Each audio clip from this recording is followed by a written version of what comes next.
안녕하십니까. 자, 오늘은 며칠 있으면 이제 새해가 밝아옵니다. 이즈음에서 내년도 저희 유튜브에서 진행해 나갈 교과 과정에 대해서 한번 말씀을 드리겠습니다. 제가 교과 과정에 대해서 1년에 한두 번 말씀을 드리는데요. 내년부터 3월이 말이 되면 제가 7년 차에 들어가게 됩니다. 그래서 이즈음에서 중간에 들어오신 분들은 아마 교과 과정을 잘 파악을 못 하시는 분이 많을 것 같아요. 그래서 1년에 한두 번 정도는 전체적인 진행에 있어서 어떤 전환점이 되는 시점에 있어서 교과 소개를 한 번씩 드리기로 하겠습니다. 오늘은 지금까지 해온 교과 내용을 한번 점검해보고 내년도에 있을 교과 과정에 대해서 말씀을 드리겠습니다. 지금까지 한 6년간 진행했는데요. 중심적으로는 기본적으로 전예, 해행, 한글까지 해서 글씨를 쓰는 기본적인 사항을 중심으로 전체적으로 진행을 해왔고요. 지난 6년간의 상황을 보면은 전체적으로 볼 때 서예의 전반적인 영역에 대한 전체적인 역사와 개론에 대해서 말씀드렸다고 할 수 있습니다. 저희 채널이 딴 것과 조금 다른 것은 부분적인 것을 다룬다기보다는 서예의 전반적인 것을 다루는 것을 원칙으로 하기 때문에 전체적인 교과가 조금 진행 속도가 늦다고 이렇게 볼 수가 있습니다. 자, 그러면 우선 이제까지 해왔던 교과 과정을 한번 점검을 1차적으로 해 보겠습니다. 기본적으로 글씨를 쓰는 임서를 중심으로 한 그런 내용에 대해서 한번 살펴보면요. 한자 서예에 있어서 전서, 예서, 해서, 행서 요 법칙을 중심으로 해왔죠. 한글도 여기 있습니다. 한글도 고체와 궁체에 대한 기본적인 해설을 중심으로 한 기본적인 것까지 지금 진행이 되어 있는 상태죠. 전서에 있어서는 대체로 법첩이 서너 개씩 되어 있는데요. 전서에서는 제일 처음에 태산각석을 썼고요. 그 다음에 서령인사기를 썼죠. 그 다음에 석고문을 지금 쓰고 있는 상태죠. 그래서 전서법첩은 지금까지 3권 정도가 되어 있고요. 예서는 1차적으로 조전비, 예기비 해서 지금 을령비를 쓰고 있습니다. 요것은 끝이 났고요. 여기서도 요것은 끝이 난 상태입니다. 지금 쓰고 있는 것이 이렇게 되어 있죠. 그래서 예서도 지금 3개 정도의 법첩을 공부를 했어요. 그 다음 해서에 있어서는 육조시대 우월조상기가 일본어로 썼고, 그 다음에 구성궁 예천명, 이것은 90회로 마감했지만은 일단 법첩이 길어서 중도에 마감을 했습니다. 그 다음에 세 번째로 묘지명 중에서 사마병 묘지명을 지금 거의 90% 이상 써 나간 상태에 있죠. 그리고 좀 장기적으로 봤을 때 천자문이 가장 일반적인 텍스트이기 때문에 지형의 천자문을 지금 써 나가고 있어서 해서에서는 4개의 법첩을 쓰고 있는데 우글과 구승국 묘지명은 다 썼고 사마병은 90% 썼어요. 그래서 이렇게 되어 있고요. 행서에서는 왕이지 행서 중에서 난정서를 일본어로 썼죠. 그 다음에 두 번째가 황상곡의 성풍각을 2번째로 쓰고 세 번째로 당대의 쟁자위를 지금 쓰고 있는 상태에 있고 다시 왕이지 글씨 중에서 대표적인 집자비인 흥복사비를 지금 쓰고 있습니다. 크게 보면은 행서는 4개 정도로 되어 있죠. 자, 이렇게 보면은 전서에 3개, 예서 3개, 해서와 행서에 4개씩 해서 전체적으로 약 보면은 14개지만 한 15개 정도의 법첩을 한글까지를 이렇게 포함해서 보면 한 15개의 법첩을 썼다고 할 수 있습니다. 15개의 법첩을 쓴다는 것은 쉬운 일이 아닙니다. 전체적으로 한 번 정도 쓰는 것은 쉬울지 몰라도 그것을 어느 정도 체득을 할 수 있을 때까지 쓰려고 하면은 사실 15개의 법첩만 제대로 쓰게 되면은 서예의 아주 고급 수준에 이른다고 할 수가 있는 상태거든요. 그래서 법첩을 많이 쓰는 것보다는 제대로 된 법첩을 제대로 소화를 해가면서 쓰는 것이 중요합니다. 앞으로 지속해서 대표적인 법첩이 굉장히 많기 때문에 지속해서 써 나갈 것입니다. 앞으로 이 법첩에서 추가될 사항은 지금 이 예서가 2개 마치고 을령비 하나를 쓰고 있기 때문에 여기 내년도에 들어가서 하나 추가할 것은 사신비를 추가하겠습니다. 이렇게 되면 대표적인 예서법첩 4개 정도를 쓰면은 예서는 거의 뭐 파악이 된다고 볼 수가 있고요. 사신비는 이 추가 법첩이 사신비고 해서에 있어서 지금 조상기, 당해, 그리고 묘지명 다음에 해서의 법첩 중에서 대표적으로 다룰 수 있는 것이 육조시대 북비 중에서 장맹용비가 있습니다. 장맹용비는 굉장히 보편적인 인기 있는 그런 법첩이 돼서 북위의 석비 중에서 대표적인 장맹용비를 추가해 나갈 것입니다. 자, 앞으로 새로운 법첩의 진행은 예서의 사신비, 해서의 장맹용비 이렇게 이어 나갈 거고요.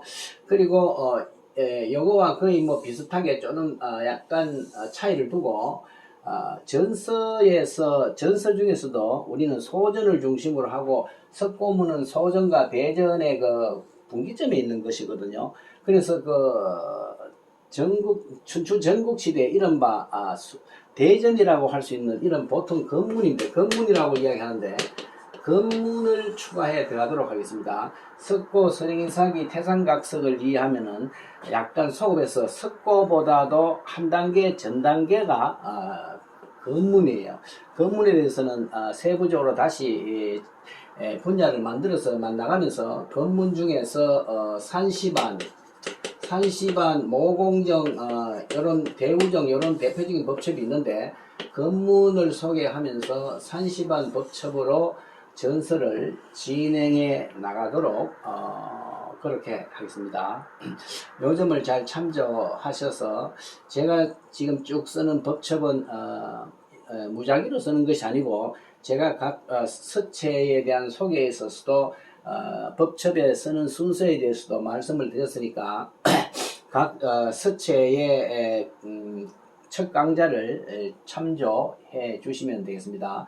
법첩의 선택에 대한 각 서체의 강의가 있으니까 그 점을 참고하시기 바랍니다. 그리고 이 기본적인 사체를 쓰는 게 있고 지금 하나 빠진 게 뭐냐면은 초서가 빠졌죠. 초서를 뺀 것은 제가 말씀을 드렸습니다만은 초서는 해서와 행서 또는 전서와 예서가 다 관계되어 있는 서체입니다. 보통 이야기할 때 전예행초라고 이렇게 순서를 이야기하지만 그것은 일반적인 것이고 사실 초서의 발생이라는 것은 전서 시기부터 시작되는 것이기 때문에 초서를 이해하기 위해서는 전서, 예서, 해서, 행서에 대한 기본이 다져져 있지 않으면 초서는 이해하기가 매우 어렵습니다. 그래서 제가 초반기에 초서는 2차로 보류를 하고 행서 중에서 행초의 성격이 있는 쟁자위를 진행한 이후에 초서로 들어가겠다고 말씀을 드렸기 때문에 내년부터는 이 전예행 이외에 빠져있던 초서에 대한 강의를 제일 앞세워서 해 나가도록 하겠습니다. 초서에 대한 이야기를 1차적으로 해 나가기로 하겠습니다. 그리고 제가 지금까지 6년간 한 것 중에서는 이러한 글씨를 모필로 글씨를 쓰는 영역 이외에 사군자가 있었죠. 문인합니다. 넓게 보면 문이나요. 사군자 영역이 있었고 그리고 서각이 있었죠. 그리고 현대서예가 있고 현대서예 그 다음에 실용서예가 있었죠. 실용서예가 이렇게 제가 이 내용이 이 사군자 서각 같은 건 제가 강의한 지가 한 4년 넘었어요. 4, 5년 됐습니다. 그것이 전부 다 서예하고 관계해서 이 서예가 되지 않으면 이쪽이 하기가 곤란하기 때문에 제가 이 영역을 개론만 이야기하고 실기를 더하지 않았는데 내년부터는 이 사군자 서각 현대서의 실용서에 대한 실기 수업을 개별적으로 진행을 해 나가기로 하겠습니다. 그리고 한 가지는 전각이 있는데 전각도 초기에 제가 1, 2년 하다가 중단생 상태에 있는데 이 전각 역시 전서와 해서가 안 돼 있으면 진척이 되기 굉장히 어려워요. 그래서 전각 수업을 1차적으로 했는데 전각은 반각 영역이 있고 그 다음에 2번 기법 영역이 있습니다. 기법과 도구론이 있죠. 도구론이 있고 있는데 이 전각을 좀 근본적으로 이해하고 좀 심도 있게 하기 위해서는 결과적으로 인장에 대한 이해가 필요합니다. 조금 전문적인가마는 인장에 대한 한 이야기를 앞으로 시간에 맞춰서 조금씩 병행해서 해 나가고 기법도 감각도 병행해 나가서 전체적으로 조금씩 올리기로 하겠습니다. 자, 그래서 올게 내년 2025년도 수업은 종전에 왔던 전예행에 대한 법첩을 상대적으로 양은 좀 줄이겠습니다. 지금까지는 이것을 중심으로 해왔는데 이 양을 전체적으로 조금씩 줄이면서 법첩은 부분적으로 확대를 해 나가되 이제까지 다루었지 않는 이 초서를 1차적인 중심적으로 진행을 해 나가기로 하겠습니다. 그리고 서예의 특수 영역인 사군자 서각 현대서의 실용서에 대한 기본 원리는 다 이야기했기 때문에 여기에 대한 실기 수업과 더불어서 한 가지 여기와 관계된 게 뭐냐면 감상이 있었죠. 감상도 제가 원론을 이야기는 기본적으로 했습니다. 그래서 이 감상이라는 것은 사군자 서각 현대서의 이런 것들이 기본이 돼야 감상이 되기 때문에 감상도 겸해서 하면서 이 영역을 다루어 나가기로 하겠습니다. 감상은 제가 감상 수업 시간에 말씀드렸습니다만은 일반적인 작품들을 감상하는 것보다는 제가 제작한 작품들을 중심으로 해서 진행해 나가도록 그렇게 하기로 하겠습니다. 중간에 들어오신 분들은 아마 처음부터 순서대로 보면은 제 강좌가 비교적 어떤 원리에 의해서 나가는지를 아는데 중간에 들어오신 분들은 자기 관심 있는 부분만 이렇게 듣게 되죠. 그보다는 조금 전체적인 파악을 할 수 있도록 되도록이면은 제일 오래된 순서부터 청취를 하시는 것이 조금 바람직할 거로 이렇게 생각이 됩니다. 자, 이렇게 해서 내년 2025년도에 교과를 말씀을 드렸는데 어떻게 보면 한자 서예를 중심으로 했던 지난 6년간의 그런 관점에서 이제는 전반적인 영역에 있어서 평행선을 그으면서 진행을 해 나갈 생각입니다. 1차적으로 빠진 초서를 중심으로 해서 다음 수업 시간에는 이어질 것 같습니다. 자, 이 점 참조하시고 새로운 새해를 잘 맞으시기 바랍니다. 새해 복 많이 받으시고 건강하시기 바랍니다. 감사합니다.